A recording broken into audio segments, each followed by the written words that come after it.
welcome back to the channel. Thanks again so much for tuning in. I'm Simmer Chase. Today's episode 22 of our speed builds.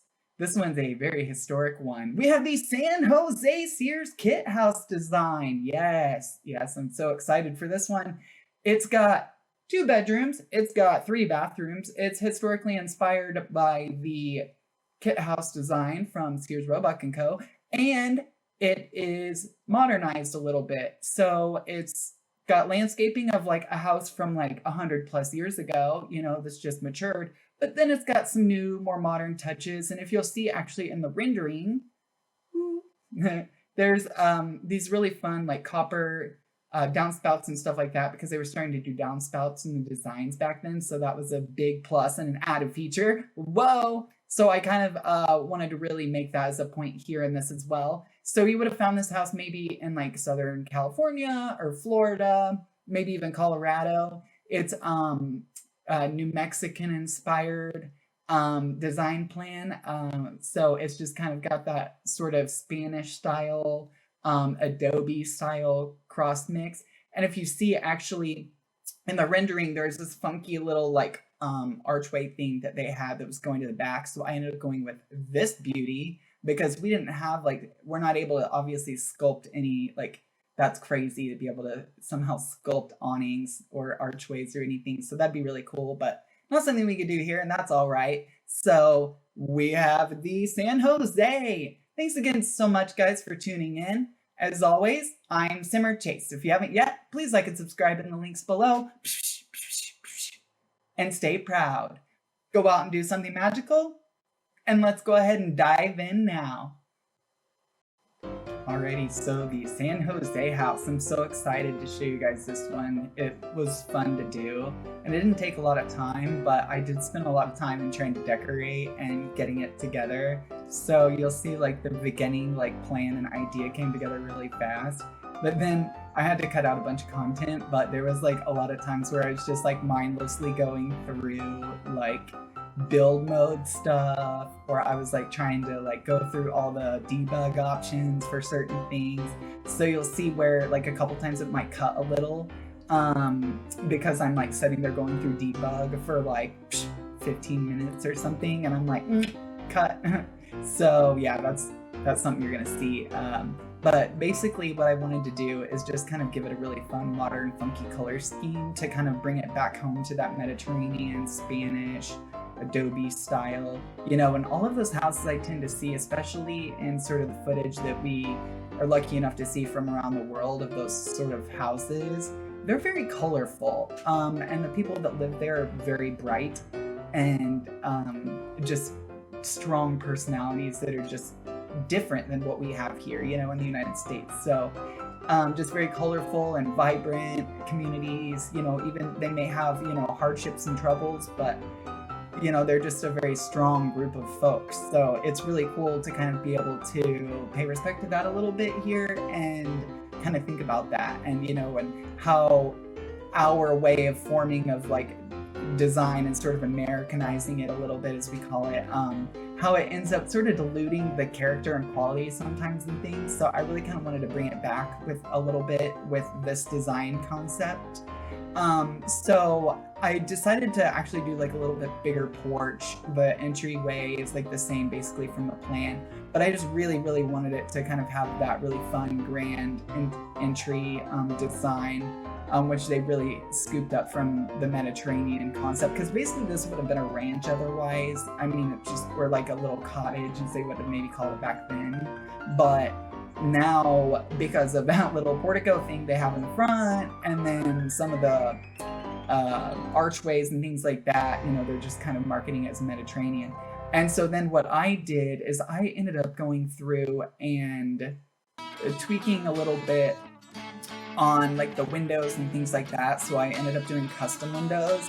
So that's why you're seeing here I'm going through feverishly to find all of my items. And so then I ended up cutting quite a bit of that out, but I just did want to have you guys kind of see what the struggle is a little bit on that, to be able to build these custom windows. So it's just a lot of replication and trying to get your your concept down a little bit and knowing ahead of time what you want it to look like so that you know what pieces to find from the build buy mode stuff and the debug stuff. So now I'm just kind of going through, and when I was looking at the rendering, I kind of flashed back to the rendering, looked at it, and was like, oh yes, is this a column? And then I'm like, no, if you look closer, it's actually this really, really fun like embellishment on like copper. It looked like they'd used copper downspouts. So I was like, ooh, this gives me a whole another idea and kind of way of doing all of this sort of design and really kind of making it even something more unique and different than what you might find in the gallery. And so now I'm just assembling those windows a little bit more because I was really trying hard to make sure that the exterior was as close to the original design as possible, and we just don't have those windows.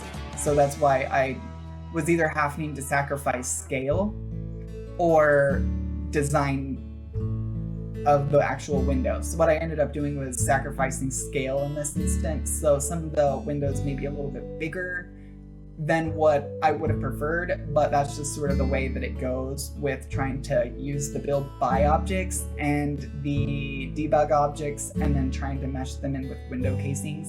So it is a little tricky and takes some patience. So now I'm just kind of going through, and this is when I realized the archway as well, and I'm like, oh gosh, I really want to do the archway, but I don't know how I'm gonna make it. So then I paused for a second on that and like came around here to sort of really deck out the landscaping more than what they had in the rendering, because like in my last build I kind of went sparse a little bit on the landscape because it wasn't in the rendering, but I thought this time, since I was colorizing it different and kind of opting for a little bit more fancier upgrade options, I thought that it'd be really fun to be able to just kind of, you know, plant a lot of stuff and make it seem like it's been there for 100 years rather than just building fresh and from scratch, and that, you know, you're just kind of coming in and renovating. So I really, really love a lot of the options we have, but I do feel like we could use some more Mediterranean type options as well, even though people I'm sure are like, oh, we have too many.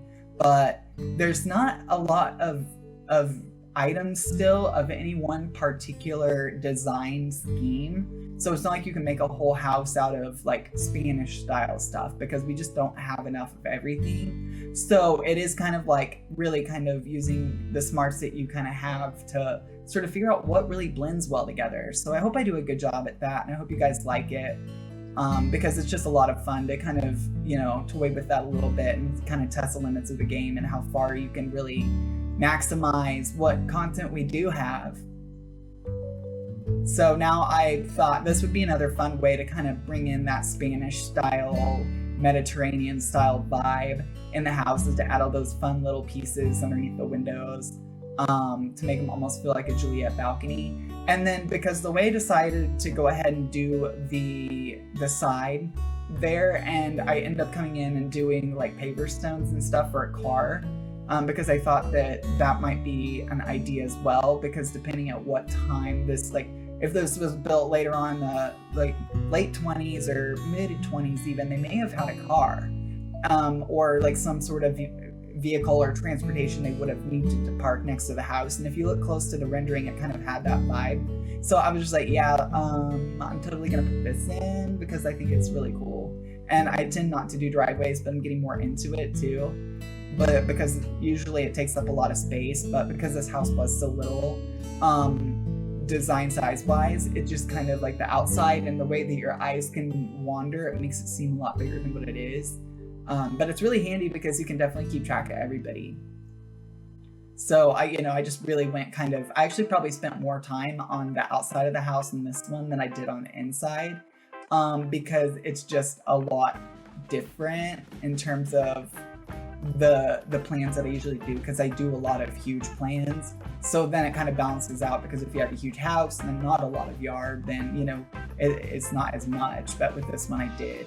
And when I do see a lot of those Spanish style houses, I think of landscaping too. I always think of well manicured lawns, Or I think of like really, really fancy sculptures or fountains, and definitely just a lot of green plants, you know, like that are just like all year round seasonal stuff that might bloom here and there. So I really wanted to kind of bring in all that kind of design element too with all the landscaping. And then for the inside, I wanted to really kind of do something that was very like inspired by like San Jose, in Mexico and Albuquerque, and just a lot of different styles. So I just wanted it to feel warm and cozy, and then with that sort of Mediterranean vibe, and then color, and just a lot more design elements like that than I usually would use, because I tend to go more towards like the safer tones and colors, usually like, you know, the grays, the blues, the lighter tones. But this one I went a lot more bright and funky, and kind of give you guys something fun to work with too, and kind of goof around with a little bit if you want. And you know, I really encourage people to definitely play with color when they can, because it's just a lot of fun to try and mix and match things like I'm doing here with this light fixture. I end up using, like here in a little bit you'll see, but I end up like stacking them over there by the little crafting area, because I thought this might be fun too. And like a lot of the people I do know from down there are just very eclectic, interesting folks that just have been able to experience sometimes the world, but have been able to experience a lot in life, and then they use it sort of as a way to form their art or whatever they're creative at. But it just seems so many of them are creative at something, you know, whether it's art or painting or photography or singing, vocals, or playing some instrument that I could never even learn.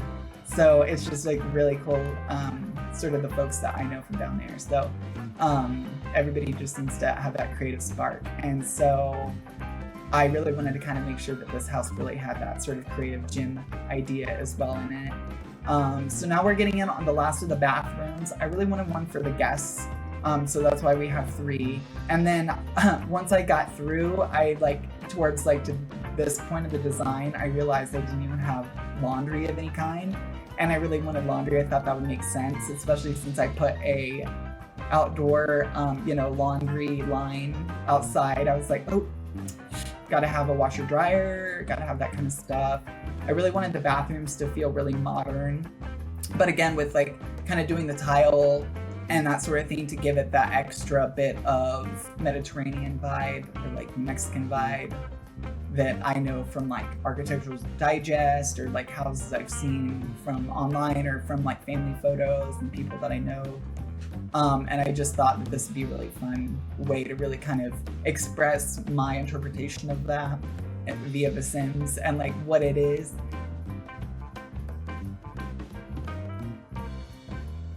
Cool. So you can't really see a lot yet. I should probably put lights in first like a lot of people do, but I tend to kind of do my design elements and then put my lights around it so that I'm not defining my design element around the lighting. And then I don't want to have to go back and have to delete a bunch of lights either, or remove them or whatever. So now I'm coming back through and getting ready to do the last of the inside fixtures and that sort of stuff. And then you're gonna see here in a second. See, this was a little fun too because I really wanted to give it sort of like I have in real life. I'm gonna put in, but it's this reading light around the toilet, or not the toilet, the tub. So it's really fun because you can actually pull it out from the wall and read while you're in the tub, which I would never do, but I assume my husband he really seems to want to do that. So I'm like, okay, go with it. So I thought that I kind of do that kind of thing here as well. I thought it would be really fun and neat just to have some other little unexpected element in this design. So now we have that sort of really modern, fun, and sort of funky design in that bathroom. And now here for the outside, I just start getting the rest of the pool area done as well. I really like being able to do pools, and I think that it makes sense that there's one here. I tend to do pools every time. It's always kind of a feature in my backyards. I don't, unless I get a really teeny tiny lot, I don't do a pool. I'll do a hot tub instead, but there's always some sort of outdoor recreation thing because I don't have that yet, and I think it's just so neat. And I don't have as much landscaping in real life, but I think it would be cool. I just don't have the time or patience to want to deal with anything like that, but I think it's just really cool to look at in the game. And then, like back in the old day when I would play The Sims, I had this habit, I think it's because of SimCity and the fact that you had to have like a road around every side of the building or like nobody could get to it. So like I would do that when I first started playing The Sims, and then I broke myself of that habit when I got to like Sims 3. I was like, oh, I don't really have to do this anymore. They can just walk on the grass, you know, and no big deal. They don't need like a tile to tell them where they can go or not. So it was just really fun to kind of have that little element to finally, you know, kind of do again and make like a fun little like park-like path through here. And then I did kind of want this house to be a little bit eco-friendly, but I didn't mark it that way because, but those areas are really trying hard now with like water conservation and energy management and that kind of stuff because of like how hot it is and how much rain they don't get. So I thought that it would make sense to kind of have that here. And then again, it's like pottery. I really think a lot about pottery too when I think of like the Southwest and then like the Mediterranean area and like all of that. There's just like pottery is like one of the really neat forms of art that they've been doing for, you know, centuries. So I thought that would make sense to have here as well. And then I'm like almost addicted to these Star Wars lights. I'm sure once something better comes out, but I just really like the idea of being able to have that hanging lantern like that. I just think it's like really fun. And then it looks really cool in the dark. To be able to have those like lighted paths like that just kind of have that campy lighting effect over them. So then I was like, ooh, I should do some like, because it is like, you know, dirty and like dusty out there, I thought it'd be fun to do instead of like grass right there, just to do like a little fountain. So you'll see that come together. But I was trying to think of like more hardier plants, so it'd be again kind of more realistic. And then I wanted to make the hostas look like they were blooming, so I popped in some other flowers through the build bug debug stuff and just popped those in. And then again, it's kind of giving it that more Spanish vibe now with that tile. And then I wanted the front to really just pop, so I lit it with a lot of other exterior lighting and just made it really funky and different. And then the last of our like outside stuff, I really wanted this to really just be able to have more fun, like flowers, things like that, because again, it's all about like the color. Because even though it's like sandy there and everything or dry, they still, you know, appreciate color. So it's just kind of got a lot of like mix of different stuff. And then some of it, I wanted to make it look like it's like maybe turf, or like that it's like just a little bit of grass planted here and there, but not a lot, because you tend not to see much unless like somebody has a lot of money and like leeway in their zoning area, because it's just, you know, there's just not a lot. So there's our laundry room, there's the bathroom. So all that kind of came together, and now I'm doing the dining area, which took a minute for me to kind of decide really what I wanted to do with the whole scheme of the living room, kitchen, dining room, open concept and all that, because I felt like I didn't have a lot of space and I really didn't want to cut off any of the space. So I really just made sure to do a lot more with that design. And so again, I kind of go to the Star Wars content, but it's just a lot of it just reminds me of New Mexico. And I think it's because I think they film some in the desert out over there too, because why go to a foreign country and do it when we have like lots of deserts here that are plenty dry and hot with dunes. So I'm sure that some of it's actually from there anyway. So it just really reminds me a lot of that. So I use some of those elements here, including those lights, because I just think they're very rustic and interesting. And then these cabinets, it took me a minute to like kind of decide what I really wanted, but then once I was like, yeah, I just kind of need to go more like old farmhousey look in a way. So I went with those cabinets, which I tend not to use. And then just some really nice like wallpaper that's like modern, but still has sort of that vibe of like the like historic Spanish style or Victorian era maybe. And of course candles, gotta make it smell nice and look nice. And then I thought of this too, like to be able to separate the dining room area so that it doesn't cut off the space. You can still see around it a little bit, but then it just kind of adds some interest and kind of breaks up the spaces a little bit more, because I felt like there was just a lot of room there to just kind of like, well, what's this for? What's that for? So now you're seeing like the last bits of the stuff come in to kind of really just make sure that it just looks like something in those sort of dead space areas. And I really want to make sure that the outside just like sung, you know, that you could go outside and just hear the water and like tranquility and peacefulness. And then just a lot more landscaping here and there. Because at first I was just kind of going with the rent, and I was like, nah, I could do more. So here's our photo deck. Thanks again so much for tuning in, guys, and I hope you have a great day. Stay proud and go out and do something magical.